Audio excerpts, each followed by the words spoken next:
अस्सलामुअलैकुम वरहमतुल्लाहि वबरकातुह। हम अपने चैनल मोहम्मद कुरान अकेडमी में आप सबको खुशामदीद कहते हैं। आज एक नई वीडियो के साथ हाजिर हैं। वीडियो का टॉपिक है औरतों का वितर पढ़ने का तरीका। औरतें नमाज वितर कैसे पढ़ें? अगर नमाज वितर में दुआ कनूत याद नहीं तो वो नमाज में कौन सी दुआ पढ़ेंगी? वितर की नमाज का वक्त कब से कब तक होता है और नमाज वितर का मुकम्मल तरीका और चंद ज़रूरी मसाइल आज की वीडियो में आपके साथ शेयर करूंगी, तो वीडियो को शुरू से लेकर आखिर तक देखिएगा। वितर की नमाज वाजिब होती है।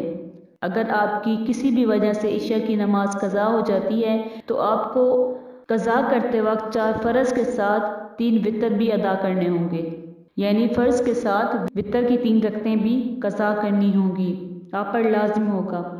फ़र्ज़ और वाजिब की कज़ा लाजिम होती है, यानी अगर हमारी फ़र्ज़ नमाज या हमारी कोई वाजिब नमाज कज़ा हो जाती है तो उसकी हमें कज़ा लाजिम होती है। अगर नफल या सुन्नत कज़ा हो जाती है तो उसकी कज़ा करनी वाजिब नहीं होती या लाजिम नहीं होती। अब मैं आपको वितर की नमाज का सही तरीका बताऊंगी। सबसे पहले वितर की नियत करें। नियत दिल के इरादे को भी कहते हैं। दिल में नियत करना शर्त होती है, ज़बान से कहना शर्त नहीं होती। अब नियत इस तरह करें कि मैं नियत करती हूँ 3 रकत नमाज वितर की, नमाज वितर वाजिब की, वास्ते अल्लाह ताला के लिए, मुँह तरफ खाना काबा शरीफ, अल्लाहु अकबर।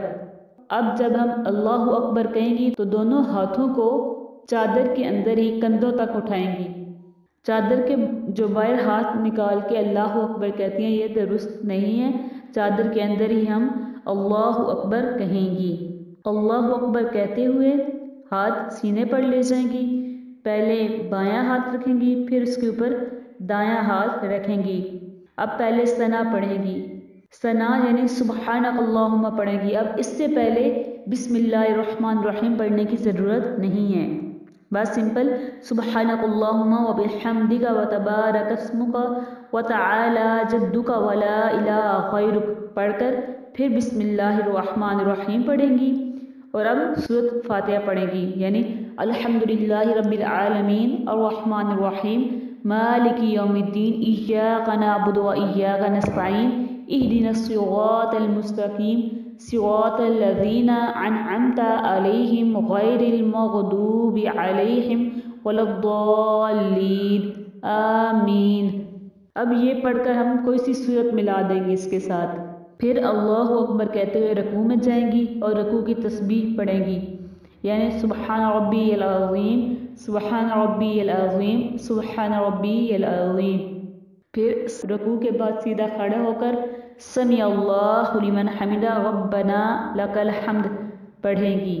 फिर अल्लाहु अकबर कहते हुए सजदा में जाएंगी और सजदे की तस्बीह पढ़ेंगी। इसी तरह जब हमने दूसरा सजदा कर लिया तो हमारी पहली रकत मुकम्मल हुई। अब इसी तरह जब दूसरी रकत के लिए खड़ी होंगी तो पहले बिस्मिल्लाहिर्रहमानिर्रहीम पढ़कर दूसरी रकत स्टार्ट करेंगी। ये पढ़कर फिर अलहम्द शरीफ पढ़ेंगी। अलहम्द शरीफ पढ़ने के बाद कोई सी सूरत मिलाएंगी और बाकी सारी रकत इस तरीके से सजदे तक मुकम्मल करेंगी। फिर जब दूसरा सजदा करने के बाद तो अब हम तीसरी रकत के लिए कायदा करेंगे, यानी अत्तहियातु लिल्लाहि वस्सलावातु वत्तय्यिबातु अस्सलामु अलैका अय्युहन नबिय्यु व रहमतुल्लाहि व बरकातुहू अस्सलामु अलैना व अला इबादिल्लाहिस सालिहीन अशहदु अल्ला इलाहा इल्लल्लाहु व अशहदु अन्ना मुहम्मदन अब्दुहु व रसूलुहु तक पढ़ेंगी और इसके बाद खड़ी हो जाएंगी। अल्लाहु अकबर कहते हुए खड़ी हो जाएंगी। जब खड़ी हों तो बिस्मिल्लाह पढ़कर और सूरत फातिहा पढ़ें, यानी अलहम्द शरीफ पढ़ें। इसके बाद कोई सूरत मिला दें और सूरत पढ़ने के बाद तकबीर कनूत कहें, यानी वही अल्लाहु अकबर कहकर दोनों हाथों को कंधों तक ले जाएंगी। इसके बाद दोबारा से हाथ सीने पर बांधकर दुआ कनूत पढ़ेंगी और दुआ कनूत से पहले बिस्मिल्लाहिर्रहमानिर्रहीम पढ़ने की ज़रूरत नहीं है, वो नहीं पढ़ेंगी।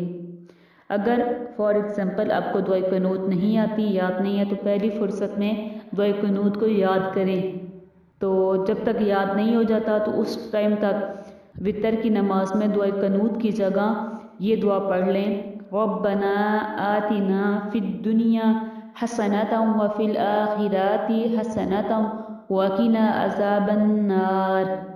और अगर ये दुआ भी नहीं याद तो सिर्फ अल्लाहुम्मा ग़फ़िरली, अल्लाहुम्मा ग़फ़िरली, अल्लाहुम्मा ग़फ़िरली, यानी 3 मरतबा ये वाला कलमा कह लीजिए। इसका मतलब है ए अल्लाह मेरी मग़फ़िरत फरमा। अब मसला ये आता है कि अगर दुआए कनूत पढ़ना भूल गया तो फिर क्या करें।